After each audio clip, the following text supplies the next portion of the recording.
그다음 봉지 씌우기죠.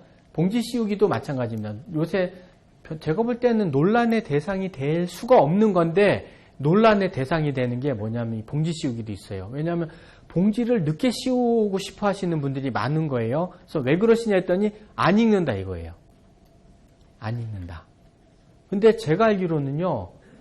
봉지 씌우는 게 늦어진다고 당도가 높아진다라는 자료를 본 적이 없습니다. 오히려 봉지를 빨리 씌울수록 유리한 것들은 많이 있었지만 자료 뒤에 보여드리겠지만 봉지가 늦게 씌워질수록 좋다라는 건 없어요. 그래서 여러분들이 녹색 봉지를 쓰는 이유는 뭡니까? 흰색 봉지를 안 쓰고 과피에 갈색 반점이 생기기 때문이에요. 봉지를 안 씌우면요. 갈색 반점이 심해지고요. 흰색 봉지를 씌워도 갈색 반점이 생깁니다. 녹색 봉지나 청색 봉지를 써야 어쨌든 그런 갈변 증상이 없죠. 그래서 여러분들이 부지런해서가 아니고 제가 생각하기에는 안 씌우면 안 되니까 샤인머스켓의 봉지 씌우기도 하고요. 샤인머스켓이 워낙 비싸니까 비싼 포도에 갈색 반점이 생기면 안 되잖아요. 그러니까 열심히 봉지를 씌우고 계신 거죠, 사실은. 네. 그런데 봉지를 이제 제거하고 싶어 하시는 분들이 있습니다. 왜냐하면 이제 제거하면 노란색이 되거든요. 그러니까 노란색이 되는 게 좋으니까 보기에 좀 더 잘 익었다라는 느낌을 주는 거죠. 실제 당도가 더 높아진다라는 뜻은 아닐 수도 있습니다. 근데 어쨌든 언제 벗기는 게 좋을까 실험을 해봤더니 그래도 수확 전 1주 이상 먼저 벗기는 건 보시면 알겠지만 과피 갈변이 0.6%에서 3%로 확 올라가 버립니다. 이 3%라는 게 전체 송이에서 3%만 나온다는 뜻이 아니고요. 전체 송이에서 골고루 3%가 나온다는 뜻입니다. 그러니까 안 된다는 얘기예요. 그렇죠? 3%가 나오면 보기 싫거든요. 그래서 여기 있는 것처럼 봉지 수를 벗기는 거라면 일주일 이상 빨리 벗기는 거는 되도록이면 지양하시는 게 좋고요. 최대한 늦게 벗기시는 게 좋습니다. 그 다음에 이제 봉지를 씌우면 제가 이제 거봉 때문에 이 얘기를 드리는데요. 거봉을 가지고 봉지 씌우기를 하면 농가분들이 무슨 말씀 하시냐면 안 익는다 그러세요. 안 익는다. 봉지를 씌우면. 근데 그거는 잘못된 말이고요. 익습니다. 포도가 정상적으로 잘 익는데 문제는 뭐냐면 봉지를 씌우면 이제 이게 온도계거든요. 온도계 2개를 가지고 놓고 하나는 여기 포도 앞에 놨잖아요. 여기다 뭐 했냐? 봉지를 결국 씌웠습니다. 씌우고 하나는 안 씌우고 그 옆에다. 그래서 온도를 체크를 했어요. 온도를 조사를 하니까 어쨌든 봉지 내 온도, 평균 온도로는 28.4, 노지는 27.5, 그러니까 0.9도 정도 차이가 나고요. 30도 이상 되는 거 가지고 평균을 내보니까 1.8도까지 봉지 안이 더 더운 거예요. 이게 무슨 얘기냐면 익는 게 늦어진다는 얘기입니다. 안 익는다는 뜻이 아니고 오해 소지가 있는 말이에요. 이 말은. 왜냐하면 똑같이 예를 들면 봉지를 씌운 것과 씌우지 않은 거를 9월 1일 날 똑같이 수확하면 무조건 봉지를 안 씌운 게 더 잘 익은 것처럼 돼 있어요. 왜? 봉지를 씌우면 캔베럴리나 거봉으로 실험해 보면 캔베럴리 같은 게 한 6일 정도 숙기가 늦어지는 거로 나옵니다. 그러니까 그러면 9월 1일이 봉지를 안 씌운 포도의 숙기라면 봉지를 씌운 포도의 숙기는 언제란 얘기예요? 9월 6일에서 7일이란 얘기입니다. 9월 6일에서 7일 따면 9월 1일에 딴 거하고 똑같은 숙기가 되는데 똑같은 숙기에 안이 다른 거를 따면은 당연히 숙기가 안 익은, 덜 익은 것처럼 되죠. 그거를 우리는 안 익었다, 안 익는다라는 표현을 쓰는 거예요. 아니죠. 그건 오해의 소지가 있죠. 전체를 다 씌울 거기 때문에 씌운다면 그러면 숙기를 조금 늦춰가지고 딴다라는 생각을 하셔야 됩니다. 샤인도 마찬가지. 샤인도 여러분들 씌우고 안 씌우고 하면요. 씌운 게 조금 숙기가 늦어질 거예요. 근데 우리는 다 씌웠으니까 별 논란이 없잖아요. 그러니까 거봉도 만약 여기 거봉하시는 분이 계시다면 그냥 씌우는 거예요. 다. 씌우면 여러 가지 유리한 점이 있죠. 첫째는 뭐예요? 탄저 때문에 농사 못 짓는 게 없습니다. 제일 무서운 게 탄저거든요. 두 번째는 벌레 피해, 노린재라든지 총체벌레 피해가 확연히 줄어들죠.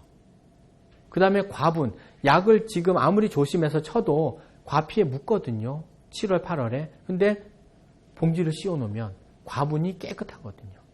상품성이 좋아집니다. 아까 얘기했던 대로. 그러면 팔 때 엄청나게 가격을 잘 받을 수 있는 조건이 되는 거죠. 그래서 저는 올해부터는 좀 거봉하시는 분들 따라다니면서 봉지 씌우기를 계속 부탁을 드릴 생각이에요. 자, 봉지를 언제 6월 2일, 6월 7일 이거는 이제 실험을 위해서 놓은 거니까 실제로 언제까지 늦출 수 있느냐 캠베럴리를 봤을 때는요. 실제로 보면은 봉지를 씌웠을 때는 378g인데 안 씌우면 251g이에요. 봉지 안 씌우면 송이 무게가 확 줄어요. 이게 알이 안 굵어져서 그런 거냐? 아니에요. 그게 아니고 탄저가 와가지고 포도알을 빼내버린 거예요. 그 탄저가 있는 거는 칠 수가 없으니까 그래서 송이가 작아진 것처럼 된 거죠.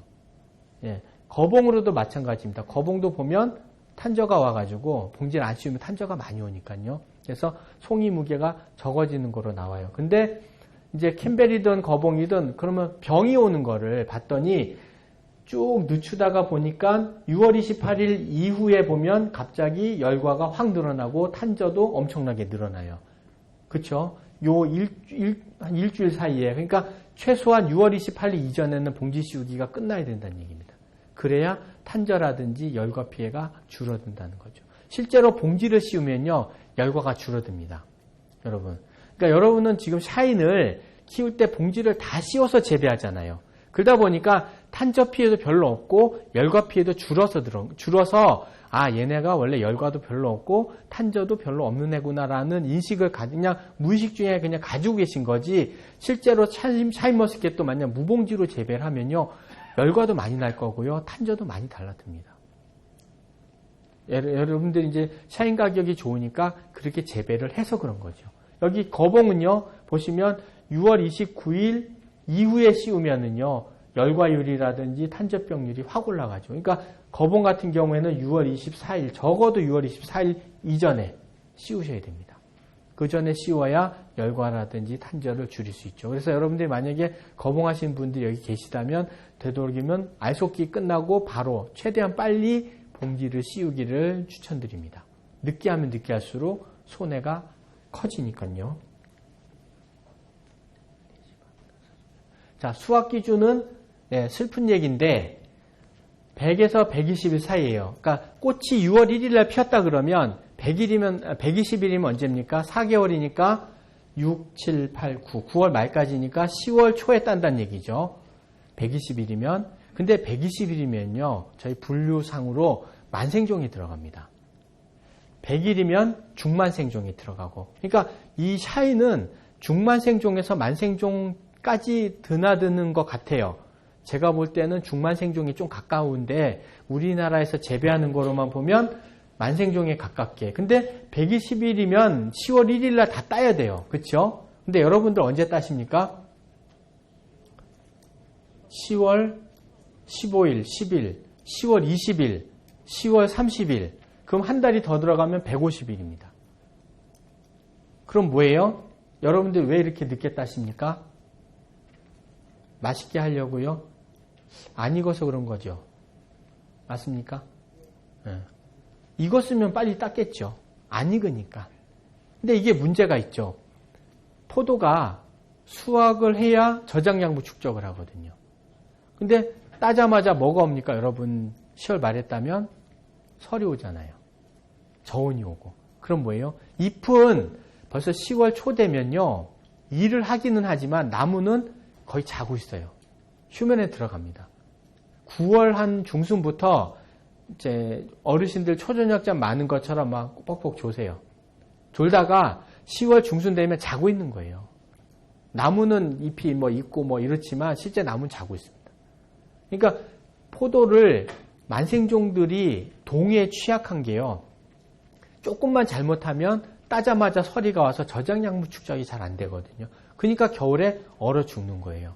예전에, 지금은 아니지만 예전에 거봉하고 MBA가 우리 영천의 주력 품종일 때 보면 혹한이 오면 거봉이 사실은 조금 더 내한성이 약하다 그랬어요. 근데 거봉보다 더 뭐가 많이 죽어요? MBA 포도가 더 많이 죽습니다. 왜냐? MBA는 10월 중순 넘어서 따는 농가들이 많거든요. 많이 달면. 근데 거봉은 언제 따요? 늦어도 9월 말에서 10월 초면 따거든요. 그러니까 따고 나면 10월 한 달 동안 저장 양분을 축적을 해요. 근데 MBA는요, 따고 나면 바로 그냥 잎이 떨어져야 돼요. 그러니까 저장 양분 축적이 안 되다 보니까 혹한이 안 올 때는 별 문제가 없는데 혹한이 왔다 이러면 MBA가 되게 많이 죽습니다. 거봉보다. 예, 늘 그랬어요. 이 샤인도 마찬가지입니다. 올해 지금 아직 많이 안 추웠죠, 여러분들. 그죠? 근데 다음 주에 영천 예상한 거 보니까 영하 14도까지 내려가더라고요. 그러면 여기 영천이 영하 14도면 금호나 화북이나 뭐 저쪽 어딘가 고경 같으면 영하 한 17도까지도 내려갈 수 있어요. 그죠? 2, 3도 더 낮으니까. 그러면 여러분들의 샤인머스켓이 위험할 수도 있습니다. 작년에 만약에 우짜랐거나 1년생일 때 아니면 포도를 많이 달았던 분 같으면 긴장하셔야 됩니다. 예. 그 다음에 당도는 여기 아래쪽을 기준으로 해서 18브릭스 이상이면 이게 키로수에 따라 다른데요. 위아래 당도가 1브릭스 정도까지는 우리 혀가 느끼지 못해요. 근데 1.5브릭스 이상 되면 혀가 느낍니다. 아, 위에 거 먹고 아래 먹으면 맛이 다른데? 라고. 근데 이게 1kg가 되면요. 1.5브릭스 이상 차이 나요. 그럼 뭐예요? 소비자가 먹으면 어라? 맛이 이상한데? 라는 느낌을 받을 수 있다는 거죠. 아니면 밑에를 한 20브릭스 만들고 1kg 넘어도 그러면 위에가 한 21브릭스나 22브릭스 되겠죠. 그러면 뭐 어차피 더 다니까 상관없잖아요. 근데 여러분들이 1kg 넘어가는 게 20브릭스를 넘어갈 리가 전혀 없으니까 이제 포도 송이가 너무 커버리면 당도 차이가 위아래 너무 많이 나서 소비자들이 대번 알아챌 수 있다. 조심하시는 게 좋습니다. 자, 12기준입니다. 이제 수확하고 났으니까 비료 줘야 되잖아요. 그죠? 비료 주는데 아까 말씀드린 것처럼 석회는 적절하게 토양검사를 매년 하셔야 돼요. 여러분들이 잘 하시는 게 토양검사를 매년 하고 계세요. 많이 넣으셨어요. 그 덕분에 제가 엄청나게 바빠지기는 했지만 그래도 여러분들 오시면 제가 친절하게 알려드립니다. 토양검사 결과를. 그래서 거기에 뭐냐면 석회 비료를 적절하게 주라고 계속 되어 있는데 문제는 뭐냐면 이제 우리 뭐죠? 토양 계량으로 해가지고 막 칼슘제나 석회 비료들이 많이 나오다 보니까 그런 것들을 많이 집어넣어요, 너무. 어떤 농가들은, 일부 농가들이. 그러면 이 pH가 계속 올라가는 거예요. 적정 pH보다 높거나 낮으면 다 문제거든요. 그러니까 너무 높아도 안 되고요. 너무 낮아도 안 돼요. 그러니까 반드시 주기 전에 미리 검사를 하세요. 어떤 분들은 미리 다 줘놓고는 검사해가지고 저한테 오셨는데 너무 많아요. 그럼 어떡하죠? 뭐 어떻게 해요? 그냥 있어야지. 비료를 빼낼 수는 없으니까. 그러니까 미리 반드시 검사를 하고 비료를 주시라고 말씀드리고 싶고요. 아까 말씀드린 것처럼 착색기 이후나 수확기 무렵에 질소질 비료 주잖아요. 착색기면 언제입니까? 7월 한 20일경입니다. 여러분 7월 20일경에도 비료 주시잖아요. 컨설팅 하시는 분들 같은 경우는. 그죠?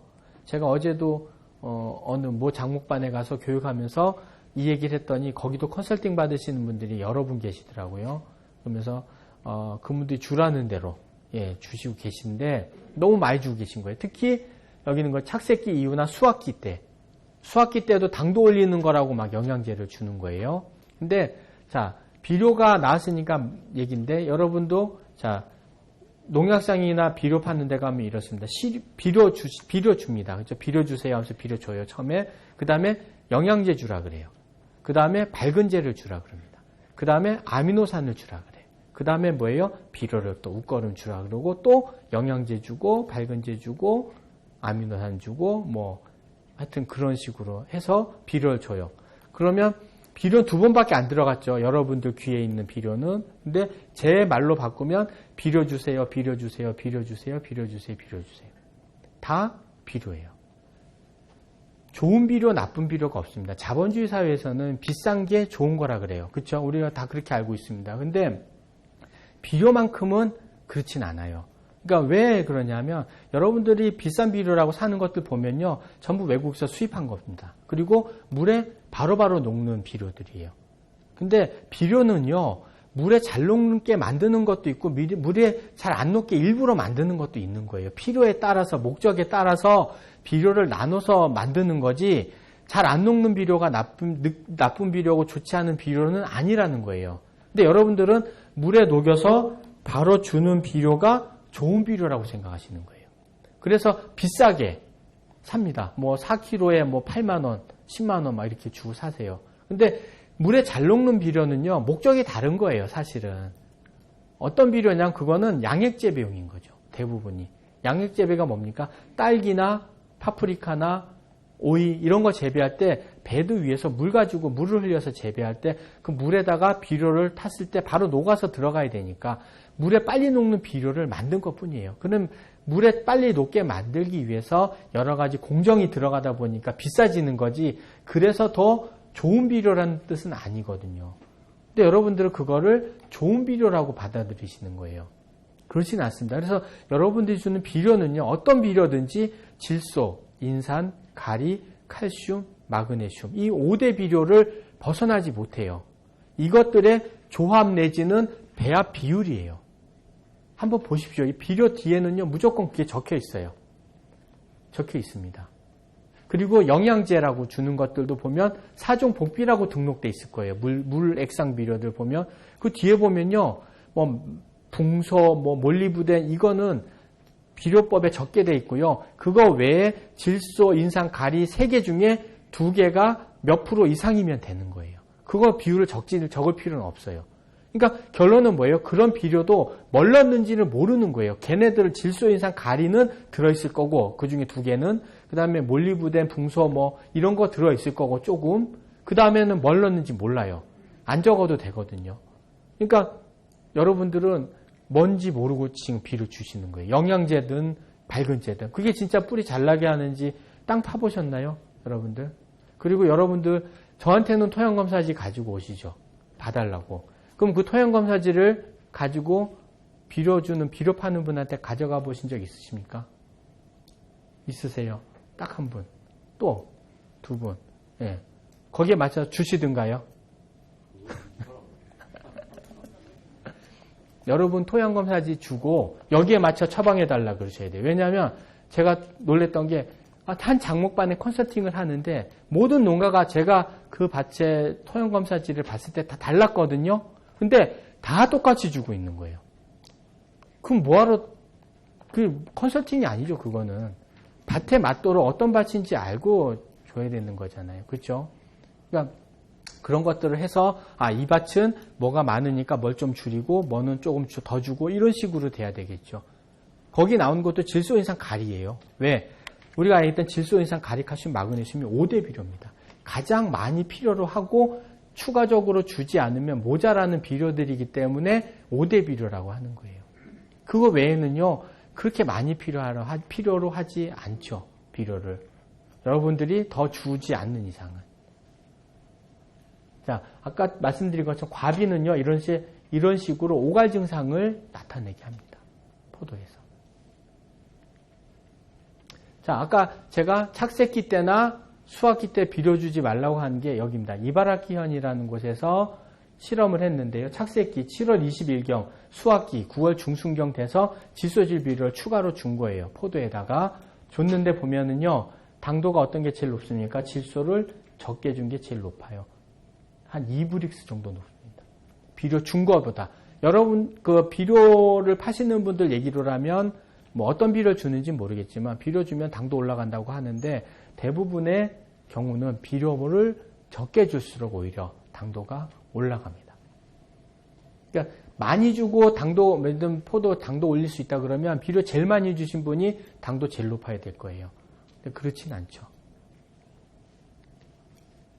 그래서 토양 관리를 해야 됩니다. 토양 관리를 하는데 그 중에 제일 우선돼야 되는 게 여러분들 토양 검사죠. 토양 검사할 때 보면요, 땅을 제대로 파셔야 돼요. 그래서 땅을 팔 때는 한 15에서 20cm 밑에 요 5cm 위에는 요 바닥에 있는 흙을 긁어서 오시는 거고요. 조심하셔야 될 게 위에 있는 흙들이 딸려오지 않도록. 위에 있는 흙이 딸려오면요, 무조건 비료가 많다고 나옵니다. 왜냐면 이 위에 비료를 다 줬기 때문에. 여기가 원하는 건 요 밑에 있는 거죠. 그래서 이 정도의 요 위치에 있는 흙을 한 100g 정도 뜨셔가지고 한 필지에서 대여섯 군데 떠가지고 합치면 한 500-600g 정도 될 거예요. 그래서 그렇게 해서 저희한테 맡기면 검사 결과가 나와서 이제 이렇게 나옵니다. 근데 문제가 이제 저희가 봤을 때 제일 먼저 보는 거는 산도하고 전기전도도고요. 그 다음에 요 양이온, 가리, 칼슘, 마그네슘이라는 게 물에 여러분들 비료 줄 때 반드시 물에 녹여서 줍니다. 물에 녹아서 식물체 흡수가 되죠. 그러니까 물에 녹았을 때 플러스 전기를 띠는 녀석을 우리가 양이온이라고 해요. 근데 그 양이온의 대표적인 게 가리, 칼슘, 마그네슘입니다. 이 세 개가 5대 비료에 들어가죠. 또. 그러니까 이것들이 비율이에요. 그러니까 중요한 게 여기 있는 0.3에서 0.6, 5에서 6, 1.5에서 2가 이 비율이에요. 이게 깨져버리면 서로 물고 뜯고 싸우는 거예요. 못 들어가게. 나는 비료를 많이 줬지만 실제로 얘네들 싸우느라고 서로 못 들어가게 할 수도 있고, 또 하나는 산도가 특정 그러니까 여기 있는 6.0에서 6.5를 우리가 강조를 하는 게 이 범위 내일 때 여러분들이 준 이런 비료들이 흡수가 가장 잘 돼요. 이거보다 낮아지면은, 아니면 이거보다 7.0이나 7.5보다 높아지면요, 이런 것들의 흡수율이 급격하게 떨어집니다. 또 하나는 전기전도도라고 되어 있는데 여기 보면 2 이하예요. 숫자가 0에서 2잖아요. 2보다 낮아야 됩니다. 그래야지 여러분들이 준 비료가 또 흡수가 원활하게 돼요. 이게 2 이상 되기 시작하면 그때부터 빨간불이 들어오는 거예요. 2.5 더 빨개지고 3.0 넘어가면 삐보 돕니다. 그러면 여러분들 밭에 있는 비료가 흡수가 줘도 땅에서 안 돼요. 식물체, 여러분들은 마음은 뿌듯하죠. 비료는 줬으니까. 근데 나무가 잘 안 자라요. 저한테 나무가 잘 자라지 않는다고 상담 요청을 해서 제가 상담을 나가는 농가들의 대부분이 비료를 안 줘서 안 크는 농가 단 한 농가도 없어요. 대부분 과하게 준 농가들인데 안 커요. 토양검사에 보면 산도가 안 맞든지 전기전도도가 안 맞든지 이것들이 깨져 있든지 비율이. 그런 뜻이에요. 근데 이렇게 과하게 되면 무슨 문제가 생기냐면요. 땅이 망가져요. 이게 높아집니다. 이거 높아지면은 낮추는데 엄청나게 힘들고 고생하고 시간이 오래 걸려요. 근데 비료를 많이 주면요. 이게 자꾸 높아집니다. 전기전도도가. 여러분들이 비료를, 제가 예를 들면 여기 보면 유한으로 18kg 주세요. 그럼 한 포잖아요. 20kg. 한 포면 충분합니다. 이러면 집에 가서, 네, 대답은 이제 시원하게 합니다. 네. 하고는 집에 가서 한 서너 포 사요. 줍니다. 그러면 뭐예요? 이게 높아지는 거죠. 그러니까 이렇게 만들어 놓으면 안 된다는 거죠. 그래서 여기 보시면 이게 멀더라고 하는 분이 예전에 만든 건데 각 미량 요소들 간의 기량작용입니다. 실선은 물고 뜯고 싸우는 사이, 화살표는 어느 방향이냐. 양쪽이면 양쪽이 서로 물고 뜯고 싸우는 거, 한쪽이면 일방적으로 좁히는 거, 못 들어가게 서로. 그 다음에 실선은 그렇고 점선은 뭐예요? 서로 우쭈쭈 잘 들어가게 막 도와주는 그런 사이입니다. 근데 보시면은 제일 대량으로 하는 질소, 가리, 칼슘, 마그네슘, 인산 이것만 보면요. 가리, 칼슘, 마그네슘은 뭐예요? 서로 물고 뜯고 싸우는 사이라는 걸 알 수 있어요. 그러니까 어떤 게 하나 많이 들어가면요. 못 들어가게 서로 물고 뜯고 싸우는 사이인 거예요. 그러니까 서로 균형을 내가 맞춰주지 않으면 지들끼리 맞추지 않아요. 절대로. 그러니까 여러분들은 비료 줄 때 이런 거 전혀 고려하지 않고 주시거든요. 그냥 비료 주면 되지 뭐. 예. 그래서 칼슘을 많이 주면요. 어느 정도까지는 당연히 샤인머스켓은 칼슘이 많아야 돼요. 근데 그 이상 되는 순간에 가리, 마그네슘 다 흡수 못하게 막아버려요. 그러면 무슨 일이 생깁니까? 비료는 많이 준 것 같은데 잎이 노래지는 거예요. 여러분들 포도가. 자, 토양 산도는요. 그런데 여기 보시면은 아까 제가 7.0일 때 질소, 인산, 가리가 100% 다 흡수돼요. 이용할 수 있습니다. 근데 아까 5.2였죠. 요 앞에 그림 봤을 때 5.0까지 떨어지면요. 질소 53%밖에 흡수 못합니다. 인산 34%밖에 흡수를 못해요. 여기 가리 52% 흡수합니다. 여러분 실제 주는 거에 절반 아니면 30%밖에 흡수를 못해요. 내가 준 거는 2포인데 실제는 반포밖에, 한 포밖에 이용을 못하는 거죠. 이런 식으로 된다는 거예요. pH를 잘못 맞춰주면. 그 다음이 높으면, 높아도 마찬가지입니다. 높아도 결핍이 일어나죠. 그래서 잎이 이렇게, 이 밭 같은 게 8.2인데요. 이렇게 흡수가 안 돼서 잎이 모양이 우주선 모양으로 돼요. 여기가 8.2예요. 이러면 밭 못 씁니다. 이거 나무 다 캐냈고요. 흙 다 걷어냈고요. 새흙 집어넣어서 다시 심었어요. 하우스인데. 그 다음에 두 번째 전기전도도 본다 그랬죠. 전기전도도는요. 쉽게 얘기하면 비료 녹은 물 어느 정도 비료가 많이 들어있나 흙에 있는 걸 재는데 전기를 흘려가지고 재는 거예요. 그러니까 흙을 물속에 집어넣고 막 휘저으면 흙에 붙어있던 비료 성분들이 녹아서 나옵니다. 그러면 아까 그랬죠. 비료가 물에 녹았을 때 플러스 전기를 띤 놈도 있고 마이너스 전기를 띤 놈도 있고 그러면 비료가 많이 녹아 있을수록 전기가 잘 흐를까요? 안 흐를까요? 잘 흐릅니다. 그러니까 전기가 많이 흐르면 전기전도도가 높은 거고요. 적게 흐르면 전기전도도가 낮은 거예요. 그러니까 적절하게 줬다면 전기전도도가 낮을 텐데 많이 주면은 이 전기전도도가 높아져요. 그럼 무슨 일이 생기느냐? 여기 있는 것처럼 이게 몇입니까? 3.7입니다. 이러면은 완전 빨간불이 도는 거예요. 이러면 어떤 일이 벌어지느냐? 저희가 물론 뿌리가 비료를 흡수하는 방법이 여러 가지 방법이 있지만 그 중에서 대표적인 게 삼투현상이라는 걸 이용해서 비료를 빨아먹어요. 뿌리가. 근데 그 원리가 여러분들이 비료를 물에 녹여서 땅에 주면 뿌리 근처까지 가겠죠. 그럼 비료 녹은 물의 농도하고 뿌리 안에도 물이 있어요. 그 뿌리 안에 있는 물의 농도하고 비교를 합니다. 그런데 뿌리 안에 있는 물의 농도가 언제든지 높아요. 그러면 농도가 낮은 곳에서 높은 곳으로 이동합니다. 물질이. 그러면 비료 녹은 물의 농도가 낮으니까 뿌리 안에 있는 물의 농도 높고 하니까 땅에서 뿌리 쪽으로 물이 이동을 해요. 그러면 어떻게 해요?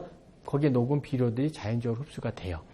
근데 여러분들이 계속 비료를 많이 주다 보면 자꾸 농도가 높아지겠죠. 비료 녹은 물의 농도가. 어느 순간 얘하고 뿌리 안에 있는 물의 농도와 비료 녹은 물의 농도가 같아지면 어떻게 되죠? 같아지면 흡수가 안 되죠. 반대로 뿌리에 있는 물의 농도보다 비료 녹은 물의 농도가 높아지면요. 오히려 뿌리 안에 있는 물이 바깥으로 빠져나옵니다. 그럼 어떻게 돼요? 나는 분명히 비료를 물에 녹여줬는데 나무가 시들시들해져요.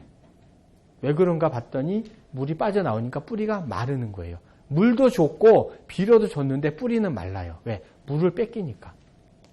근데 땅 파보기 전에는 알 수가 없고요. 토양 검사하기 전에는 알 수가 없어요. 그래서 아까 얘기했던 3.8 그 밭을 가보면 어떻게 돼 있냐면요. 포도가 이렇게 돼 있습니다. NBA 포도인데 이래요. 저도 왜 그런지 몰랐죠.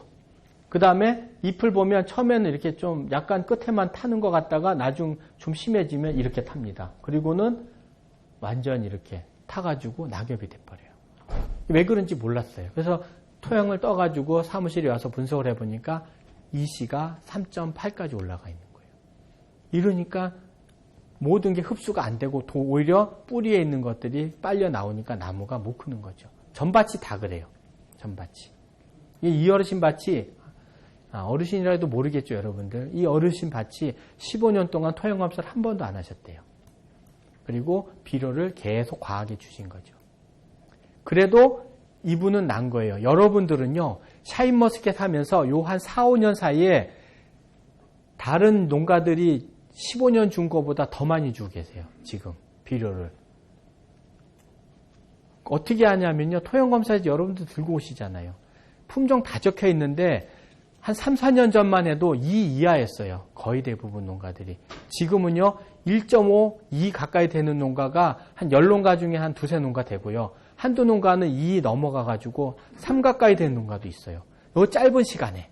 이게 이렇게 높아지는 게 오래 걸리거든요. 쉽지 않아요. 물에 씻겨 내려가기도 하고 뭐 이러기 때문에. 근데 씻겨 내려가는 것보다 쌓이는 게 더 많다는 얘기입니다.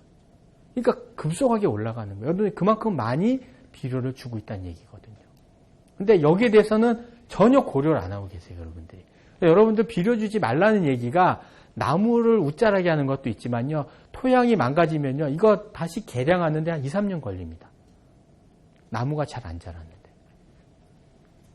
그래서 비료를 너무 많이 주지 마시라고 당부를 드리는 거죠.